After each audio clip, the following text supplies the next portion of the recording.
ఒక ఇది కాదు కదా.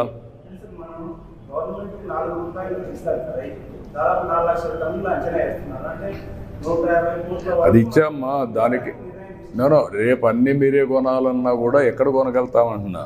క్రాప్ మేనేజ్మెంట్ ప్యాటర్న్ కూడా చేంజ్ చేయాలి.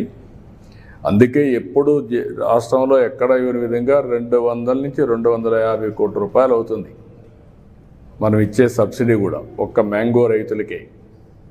అది కూడా మనం ఇస్తున్నాం. మిగిలిన విషయాలన్నీ కూడా మాట్లాడతాం. మధ్యాహ్నం అందరితో మాట్లాడి ఏ విధంగా మనం చేయగలుగుతాం అన్ని విషయాలు చేస్తాం. నిజమేనాయా? ఏం చేయాలంటున్నా? ఎవరికి పెట్టాలి? టీటీడీ పెట్టాలి. వాళ్ళు ఏమంటారు? మేమెందుకు చేయాలంటే మళ్ళీ అవన్నీ విషయ సర్కిల్స్ కదా. భక్తుల యొక్క సెంటిమెంట్స్ కూడా మనం చూసుకోవాలి కదా. అవన్నీ ఉంటాయమ్మా. అవన్నీ ఏంటి ఎప్పుడన్నా చేశారా? కాదు, ఎప్పుడన్నా 4 రూపాయలు ఇచ్చి కొన్నారా? రెండోసారి నేనే కొంటున్నా. వ్యవసాయం బాగా చేస్తున్నాం కాబట్టి ఆదాయం ఇది కూడా దిగుబడి బాగా పెరిగింది. ఈ సంవత్సరం ఎప్పుడు లేని దిగుబడి వచ్చింది. ఇంటర్నేషనల్ మార్కెట్లో ప్రాబ్లం వచ్చింది. అదే సమయంలో గవర్నమెంట్ ఆఫ్ ఇండియా కూడా రిక్వెస్ట్ చేశాను, ఈ జ్యూసెస్ కానీ వీటన్ని ట్యాక్స్ వేయద్దని. We're working all these things, will sort it out. Right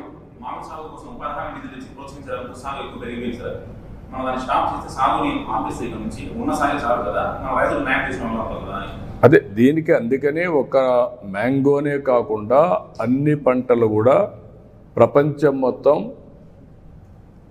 ఆహారపు అలవాట్లు మారాయి. ఎప్పటికప్పుడు పళ్ళు తినేది ఎక్కువైంది. రెండోది కూరగాయలు ఎక్కువ అవుతున్నాయి. ఈ రెండు వచ్చినప్పుడు రాయలసీమ అనుకూలమైన ప్రదేశం కాబట్టి మనం ప్రమోట్ చేశాం. దీన్ని ఏ క్రాపులు పండించాలి అనే దానిపైన నిరంతరం కూడా మనం పర్యవేక్షిస్తాం. పండించిన పంట వాల్యూ అడిషన్ కూడా ఫుడ్ ప్రాసెసింగ్ కూడా వెళ్ళాలి. అందుకే ఈరోజు తమిళనాడులో కర్ణాటకలో లేనటువంటి ఫుడ్ ప్రాసెసింగ్ మన దగ్గర ఉన్న మన గొడవలు కూడా జరిగాయి. మీరు చూశారు కర్ణాటకలో. వాళ్ళంతా ఇక్కడ తీసుకొస్తామంటే మనకే చాలదని చెప్పి మనం చెప్పాం. ఇంకా చేయాల్సిన అవసరం ఉంది. ఫుడ్ ప్రాసెసింగ్ రావాలి, ఇంటర్నేషనల్ మార్కెటింగ్ రావాలి. స్టాప్ చేయాలంటే ఏ పంట వేయాలి కూడా వర్కౌట్ చేయాలి కదా. రాను రాను ఆధునీకరణలో తర్వాత రెండో విషయం కూడా మీరు చూస్తే ఫుడ్ హ్యాబిట్స్ మారిన తర్వాత దీనికి తగినటువంటి ఇది కూడా మనం తయారు చేయాలి. ఒకప్పుడు దిగుబడులు తక్కువ ఉండేటివి, ఇప్పుడు దిగుబడులు బాగా పెరుగుతున్నాయి. ఒకప్పుడు చిన్నప్పుడు నేను చూసినప్పుడు మామిడి ఇంటికే వాడేవాళ్ళం. మీకు కూడా ఐడియా ఉంది. ఇంటి కోసం చెట్లు వేసేవాళ్ళం. ఆ చెట్లు వచ్చే పంట తర్వాత వాణిజ్య పంటగా తయారైంది. అంటే ఎవరికొకరికి ఇచ్చి ఈ చెట్లు ఇంత పంట ఉంది నువ్వు కొనుక్కోమనేవాళ్ళు. వాళ్ళు వచ్చి హార్వెస్టింగ్ చేసుకొని వెళ్ళేవాళ్ళు. అది నెక్స్ట్ ఫేజ్. ఇప్పుడు దాన్ని నేను కానీ హార్టికల్చర్ అంతా ప్రమోట్ చేసి తెలుగుదేశం వచ్చిన తర్వాత డ్రిప్ ఇరిగేషన్ కూడా పెట్టి అంత మునుపంతా వానాకాలం పంటది. ఎప్పుడు నీళ్లు పెట్టేవాళ్ళం కాదు, ఇప్పుడు నీళ్లు పెడుతున్నాం. నీళ్లు పెట్టినప్పుడు పంట కూడా బాగా వస్తుంది. 2-3 వెట్టింగ్స్ ఇస్తే మంచి దిగుబడి వస్తుంది. అలాంటి ఆధునికమైన ఇప్పుడు కొత్తగా మీరు చూస్తే కవర్స్ కూడా ఇచ్చాం ఫ్రూట్ కవర్ చేయడానికి. అది కానీ వస్తే వాల్యుయేషన్ పెరుగుతుంది. మనకు పంట కూడా వాల్యుయేషన్ పెరుగుతుంది. ఎందుకంటే ఏ పంట కూడా ఏ మామిడికి కూడా ఒక విధంగా పండు డ్యామేజ్ కాదు. ఆ మచ్చలు కానీ సైజు కానీ ఇవన్నీ బ్యూటిఫుల్గా వస్తాయి. అలాంటి వినూత్నమైన ఆలోచనలతో మనం ముందుకు పోవాల్సిన అవసరం ఉంది. ఈ సమస్య అట్మోస్ట్ ఎఫిషియెంట్గా పరిష్కారం చేస్తాం. అందరూ హాజరవుతారు. తొలి రోజే కదా, అప్పుడే నువ్వు సెలవులు పలవలు. తెలుగుదేశం పార్టీకి ఒక మెకానిజం ఉంది.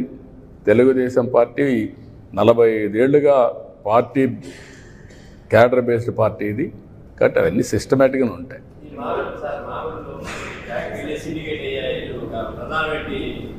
వాళ్ళు సిండికేట్ అయ్యేది కాదు. ఇక్కడ డిమాండ్ సప్లై సిండికేట్ అనేది అది సెకండ్ ఇష్యూ. మనం 4 రూపాయలు ఇచ్చినా మేము కొనలేమంటున్నారని మీరు అర్థం చేసుకోవాలి.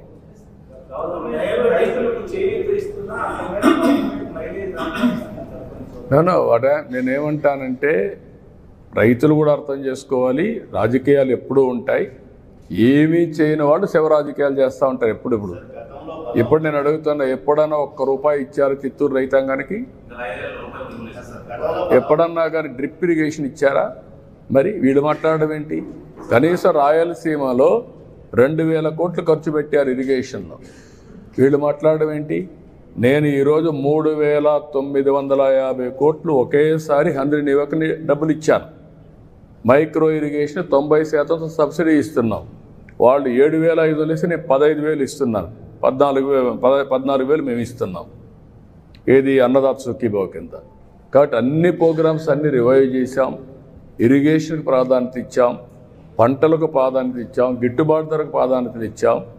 మన రాష్ట్రంలో అన్ని వాణిజ్య పంటలు, ఎందుకంటే రైతుకు ఎక్కువ ఆదాయం రావాలని వాణిజ్య పంటలకు వెళ్ళాం. ఓసారి వాణిజ్య పంటల్లో ఓసారి తక్కువ రేట్లు కూడా వస్తాయి, మామిడే కాకుండా అన్నీ.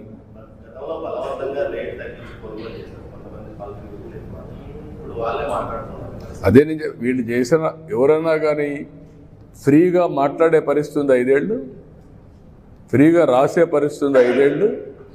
వీళ్ళు వచ్చి కథలు మాట్లాడుతున్నారు, బలవంతంగా చేసి దాంట్లో కూడా కమిషన్లు కొట్టిన వాళ్ళు వచ్చి మాట్లాడుతున్నారు. కమిషన్లు వాటాలు తీసుకున్న వాళ్ళు వచ్చి మాట్లాడుతున్నారు. ఇప్పుడు ఎంత అజిటేషన్ అయింది రైతుల్లో.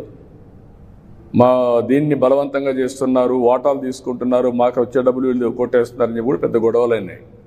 కాబట్టి ఇవన్నీ ఉన్నాయి. అందుకే నేను మీకు అనేది ఏంటంటే ప్రభుత్వం ఒక బాధ్యత కలిగిన ప్రభుత్వం. ఏ చిన్న విషయాన్ని కూడా యాజ్ ఇట్ ఈజ్ వదిలిపెట్టడం లేదు. అట్మోస్ట్ సమర్థవంతంగా ఆ సమస్యను పరిష్కారం చేస్తున్నాం. అందుకే మధ్యాహ్నం రమ్మన్నాను ఇద్దరిని మాట్లాడి దీన్ని లాజికల్గా ఇప్పటికే చాలా వరకు 60% ప్రొక్యూర్మెంట్ అయిపోయింది.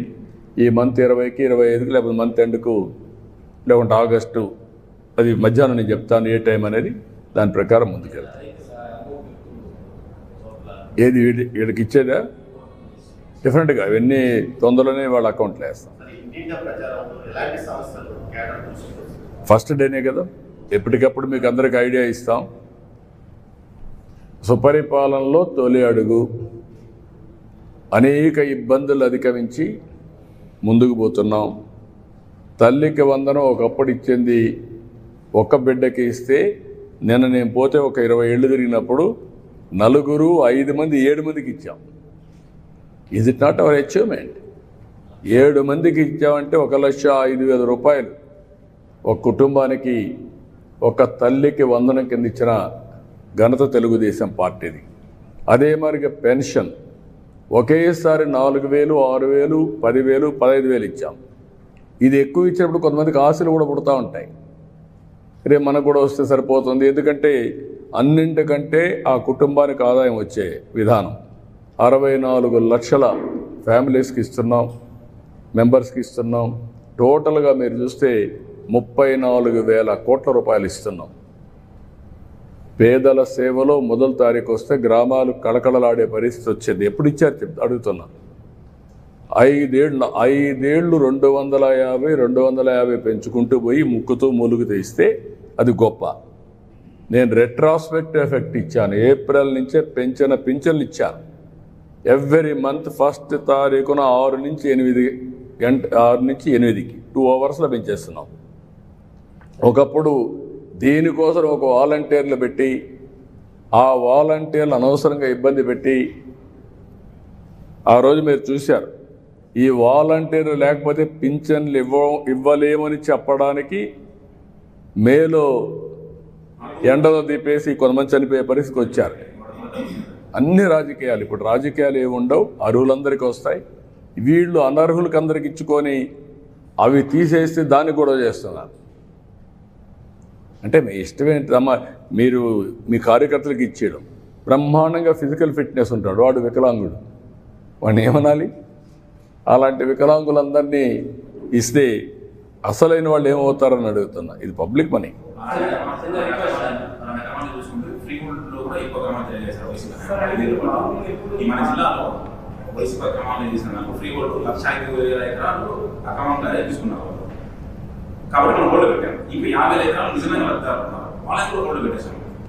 నేను అందుకనే ఇప్పుడు మీరు కాదు, ఇష్యూ ఏంటంటే మీరు గుర్తుపెట్టుకోవాల్సింది, రికార్డ్స్ తారుమారు చేశారు. ఏ రికార్డ్స్ తారుమారు చేశారు, ఏ రికార్డ్స్ తారుమారు కాలేదనేది డేటా లేదు. తొందరపడిపోయి మనం ఏం చేసినా కూడా అన్నిటికీ సమస్యలు వస్తాయి, జటిలమైపోతుంది. ల్యాండ్ అనేది సున్నితమైన విషయం. ల్యాండ్ని ఇప్పుడు నువ్వు అన్నావు, ఆ 50,000 ఉన్నాయి కాబట్టి ఇచ్చేసి అన్ని ఇచ్చేస్తాం. ఆ 50,000 మంది కరెక్ట్గా ఉన్నారా లేదా, దాంట్లో ఏమైనా సమస్యలు ఉన్నాయా, మళ్ళీ వాళ్ళు చేసిన తప్పులు మనం చేస్తున్నామా, దీన్ని మొత్తం అనలైజ్ చేసి 1 year ఆ కార్యక్రమం పెట్టుకున్నాను. నేను ఎక్కడికి పోయినా 10 పిటిషన్లు వస్తే 7, 8 ఈ పిటిషన్లు వస్తున్నాయి. నా ల్యాండ్ వేరే వాళ్ళు చేసేసారు, నా పేరుతో లేదు, లేదంటే ఇంకొక సమస్య ఉంది, ఇలాంటి చాలా ఉన్నాయి. ఇప్పుడు ఇవన్నిటికి కూడా 1 year పెట్టుకొని చాలా సిస్టమేటిక్గా చేసి భవిష్యత్తులో బ్లాక్ చైన్ లింక్ పెట్టి ఎక్కడ కరప్ట్ కాకుండా ఎవరైనా దాన్ని టింకర్ చేస్తే ఎవరు చేశారు కూడా ఎస్టాబ్లిష్ అవుతుంది. ఈరోజు ఏమైంది, ఎవరు ట్యాంపర్ చేశారో రికార్డ్స్ లీవ్ అంటే ఎప్పుడైనా రాయాలి కదా, ఎంఆర్ఓనో ఆర్ఐనో ఫీల్డ్ ఇన్స్పెక్షన్ రాయాలి. ఆ లింక్ డాక్యుమెంట్ లేకుండా చేసేసారు, ఎవరి పేరుతో మార్చేశారు, అయిపోయింది. దానికి లింక్ డాక్యుమెంటే లేదు. లింక్ డాక్యుమెంట్ లేకపోతే ఏంటి, ఏ విధంగా నిర్ణయిస్తావు, ఎవరు ఆన్సర్బుల్, దీనికి ఎవరు సమాధానం చెప్పాలి? అలాంటి చాలా సమస్యలు వచ్చాయి. ఇవన్నీ క్షుణ్ణంగా చేస్తున్నాం, వన్స్ ఫర్ ఆల్ సెటిల్ చేస్తాం.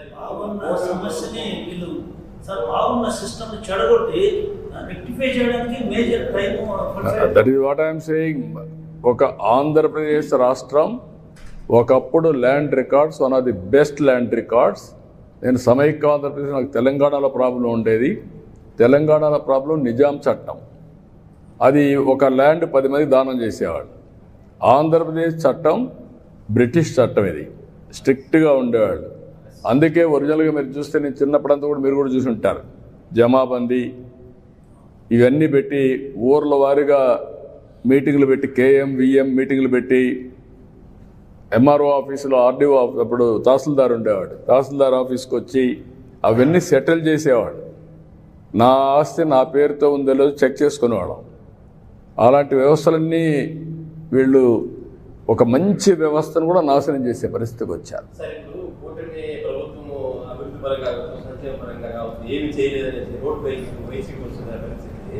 ఫర్ ఎగ్జాంపుల్ మా ఊరు, మా రోడ్డు తీసుకుంటే ఎంతో డెవలప్ అయింది ఆ 5 ఏళ్ళ పీరియడ్కి ఈ ఏడాది.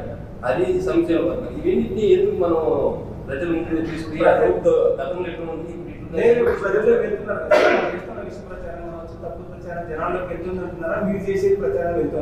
నేనేమంటానంటే, తప్పుడు ప్రచారం తాత్కాలికం, చేసిన పని శాశ్వతం. చేసిన పనిని ప్రజల్లోకి తీసుకుపోవాలి, దాంట్లో సెకండ్ థాట్ లేదు. కొంతమంది, నేను నా రాజకీయ జీవితంలో ఎప్పుడు కూడా రాజకీయం ఫేక్ ఫెలోస్తో రాజకీయం చేయాల. వీళ్ళు ఫేక్, అవాస్తవాన్ని వాస్తవం చేయడానికే ప్రయత్నం చేస్తారు. ఒక కేస్ స్టడీ మీ అందరికీ. వివేకానంద రెడ్డి చంపి నేను చంపామని నా చేతిలో కత్తి పెట్టే పరిస్థితికి వచ్చారంటే కరుడు గట్టిన నేరస్తులు. అంతేకాకుండా అవినీతిలో కూడా మామూలు అవినీతి కాదు, ఆర్థిక ఉగ్రవాదులు చేయని అవినీతి చేసే పరిస్థితికి వచ్చారు. నిన్న చూడండి, ఏదైతే అతను సింగయ్య వాళ్ళ కార్యకర్త వచ్చాడు, కారు కింద పడ్డాడు, క్లియర్గా ఉంది. మానవత్వం అంటే ఏం చేసి ఉండాలి మీరు? వాడిని హాస్పిటల్కి తీసుకెళ్ళాలి కదా. తర్వాత ఏం జరిగిందో అది వేరే విషయం. కనీసం మనం దారిలో పోతూ ఉంటే ఒక యాక్సిడెంట్ జరిగితే మనం ఏం చేస్తాం? కనీస బాధ్యత, సామాజిక స్పృహ, ఇమ్మీడియట్గా దిగుతాం. మానవత్వంతో అతన్ని సేవ్ చేయడానికి ప్రయత్నం చేస్తాం, హాస్పిటల్ తీసుకుపోతాం, ఏం చేయాలో అన్నీ చేస్తాం. సో మెనీ సార్లు, ఎన్నోసార్లు నేను దారిలో పోతా ఉంటే యాక్సిడెంట్ అయితే నా అంబులెన్స్ ఇచ్చి హాస్పిటల్ తీసుకుపోయాం. రోడ్ యాక్సిడెంట్ అది, అయినా కూడా నేను పంపించేవాడిని. కనీసం నువ్వు నిలబడకుండా, కనీసం దాన్ని నీ మనుషులు అక్కడ ఒక కుక్క పిల్లని మారి తీసి రోడ్డు మీద పక్కన బారేసి, చెట్ల కింద బారేసి మీరు వెళ్ళిపోయారంటే, కంపల్లో బారేసి మానవత్వం ఉందా మీకు? ఇప్పుడు ఆ అమ్మాయిని పిలిపించి బెదిరించి దాన్ని రాజకీయం చేయాలని చూస్తున్నారంటే వీళ్ళు మనుషులా? వీళ్ళు అదే ఈ ప్రజానీకం అర్థం చేసుకోవాల్సిన అవసరం ఉంది. ఇలాంటి వాళ్ళని నీతిమాలిన వ్యక్తులు, లేకపోతే ఒక నేర చరిత్ర కలిగిన వాళ్ళు రాజకీయాల్లోకి వచ్చి రాజకీయ ముసుగేసుకొని, ఇప్పుడు నేను అడుగుతున్నా, వీళ్ళు చేసే నేరాలు మామూలు రౌడీలు అయితే వదిలిపెడతామండి? 2 నిమిషాల్లో కుక్కను కొట్టి లోపల వేసేవాళ్ళం. అన్ని అరాచకాలు చేయడం మంచిది కాదు. ఆ అరాచకాలు చేసి రాష్ట్రానికే ఒక పెను సవాలుగా తయారయ్యారు. రాజకీయాలకే ఒక చీడ పురుగుల మారిగా తయారయ్యే పరిస్థితి వచ్చారు. ఎవరేమైనా ఎన్ని చేసినా చట్టం ఉంటుంది, చట్టం దాని పని అది చేస్తుంది.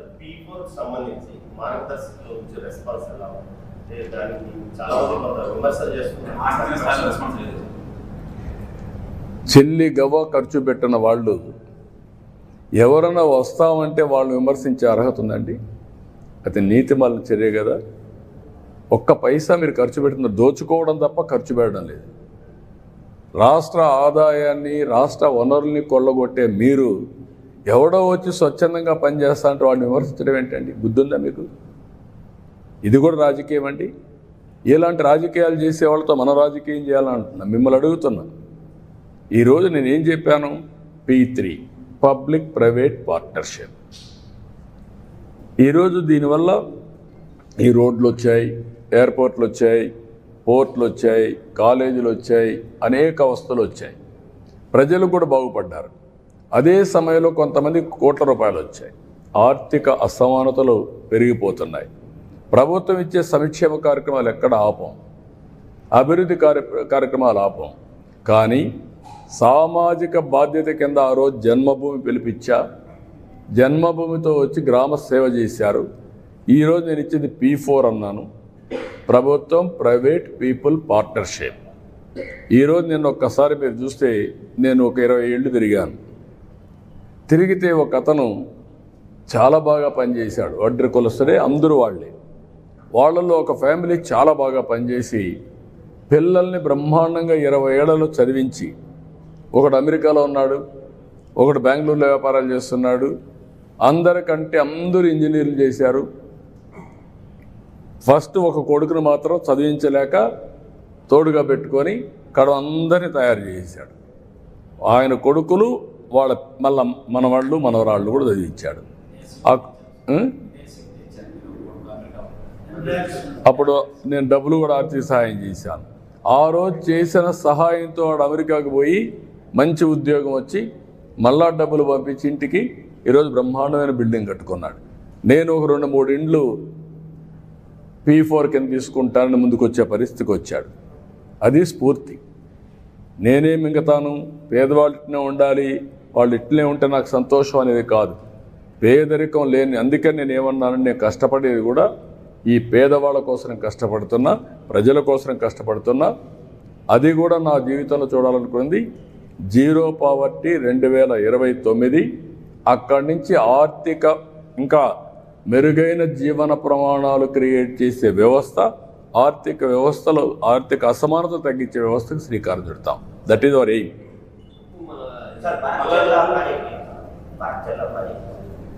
ఓకే అమ్మ, బనకచెర్ల ఎవ్వరికి నష్టం లేదు. కొంతమంది మాట్లాడుతున్నారు, ఇది కరెక్ట్ కాదు.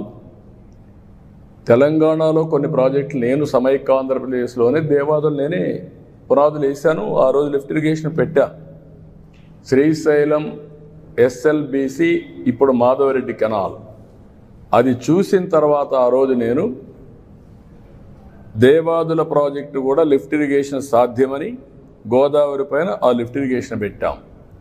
అదే సమయంలో ఇక్కడికి వచ్చిన తర్వాత ఆంధ్రాలో పుష్కర, తాటిపూడి 2 లిఫ్ట్ ఇరిగేషన్లు తీసుకొచ్చాను. తర్వాత కొన్ని వీళ్ళు దేవాదుల ఇవన్నీ కూడా వచ్చాయి. రాజశేఖర రెడ్డి ఉన్నప్పుడే ఎల్లంపల్లి అన్నారు, అది రాలేదు, అది కూడా పెద్ద స్కామ్ అయింది. తర్వాత ఈరోజు వీళ్ళు దేవాదులు తీసుకొచ్చారు. గోదావరిలో నీళ్లున్నాయి, పైన ఉండేవాళ్ళు వాడుకుంటారు, కిందలో వాడుకోవచ్చు. 2000 TMC నీళ్లు సగటున 100 సంవత్సరాలు సముద్రంలోకి పోయినాయి. సముద్రంలోకి పోయే నీళ్లు ఒక 200 TMC ఇక్కడ కానీ అక్కడ కానీ వాడుకుంటే రాష్ట్రాలు బాగుపడతాయి, తెలుగు కమ్యూనిటీ బాగుపడుతుంది, నీటి సమస్య పరిష్కారం అవుతుంది. ఆ విషయమే నేను పదే పదే చెప్తున్నా. ఎవ్వరికీ నష్టం లేదు. నేను తెలంగాణలో ఉండే ప్రాజెక్ట్స్ గోదావరి పైన ఎప్పుడు అపోజ్ చేయలేదు, అపోజ్ చేయను కూడా.